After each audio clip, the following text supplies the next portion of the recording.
देखिए, मैं 2 दिन पहले एक ऑर्डर देखा है म्युनिसिपल कॉर्पोरेशन के द्वारा जारी किया गया है, जिसमें कहा गया कि रात को 12 बजे के बाद और सुबह 6 बजे तक अगर कोई भी पार्किंग स्थल में किसी की गाड़ी पाई गई तो उसके खिलाफ एक्शन होगा। उसमें उन्होंने कहा है कि चाहे वो रोड बरम पे लगी हो, चाहे वो पेवर ब्लॉक पे लगी हो या म्युनिसिपल लैंड पे लगी हो या कोई उनका रिजर्व लैंड है म्युनिसिपल कॉर्पोरेशन के पास, सबके ऊपर जो फाइन लगाया जाएगा, कार्रवाई की जाएगी। ये बिल्कुल ही तर्कसंगत नहीं है, विवेकपूर्ण नहीं है, क्योंकि चंडीगढ़ की पार्किंग्स में बहुत से ऐसे प्रोग्राम हैं, जैसे रेस्टोरेंट्स हैं जहाँ शादियां होती हैं, होटल्स हैं जहाँ प्रोग्राम होते हैं, और इसके अलावा भी बहुत से ऐसे लॉन्जेस हैं जहाँ बनी हुई हैं जो रात को 1 बजे तक तो परमिशन एडमिनिस्ट्रेशन की तरफ से मिली हुई है। उसके अलावा भी बहुत सी ऐसी चीजें हैं, दुकानें हैं जहाँ पे एडमिनिस्ट्रेशन ने कहा कि आप ऑल नाइट काम कर सकते हैं।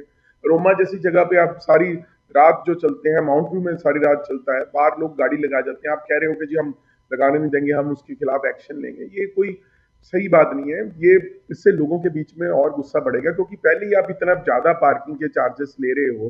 अभी आपने कोशिश की कॉरपोरेशन के द्वारा कि 250 पार्किंगों के ऊपर सब पे वो लगा दो, जिसका पता चला कि विरोध विपक्ष करेगा तो उस एजेंडा को विड्रॉ कर लिया गया।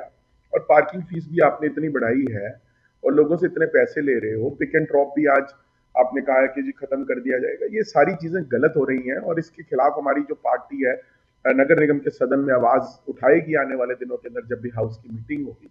और मैंने ये भी कहा है कि सड़क पर भी हम इस पर आंदोलन करेंगे, क्योंकि कोई विवेकपूर्ण फैसला नहीं है। आप कैसे, लोग तो पहले ही परेशान है, जगह है नहीं।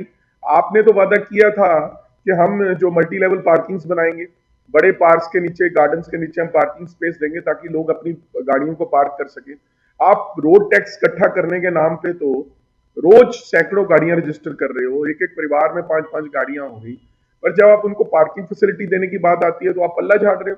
आप कह रहे हो कि हम उनके ऊपर फाइन लगाएंगे, हम उनको खड़ा नहीं करने देंगे। कहाँ जाएंगे शहर के लोग?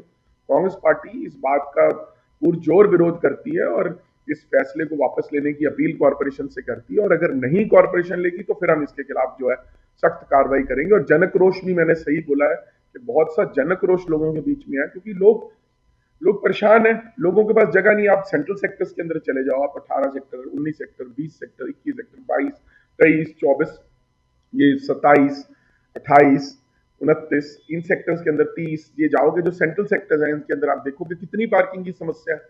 और भी आप ये सदर्न सेक्टर्स में भी चले जाओ, 43, 44, 42, वहां पे कैसे लोगों को 41, सब जगह परेशानी होती है। तो ये एक बिल्कुल ही विवेक के हीन फैसला है, बिना सोचे समझे लिया गया है, और इसको वापस लेना फौरी तौर पर जो है म्युनिसिपल कॉर्पोरेशन को चाहिए। बिल्कुल, जो जो डेजिग्नेटेड पार्किंग स्लॉट्स है वहां पे आप बढ़ा दो, आप एम्प्लॉयमेंट दो लोगों को।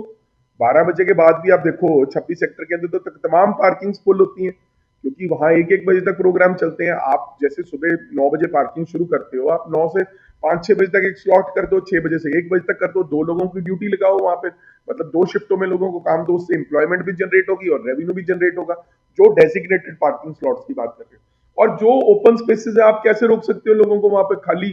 आप आपका तो काम है लोगों को पार्किंग देना कॉर्पोरेशन का, और अगर आप नहीं दे पा रहे हो और लोगों के पास स्पेस नहीं है, तो वो खाली मार्केट में या खाली पार्किंग स्पेस में या जो पार्कों के साथ बर्म बने हुए हैं उन पे लगा देते हैं, तो उसमें क्या आपत्ति है? लोगों को सुविधा देनी चाहिए कि उनको असुविधा क्रिएट करनी चाहिए?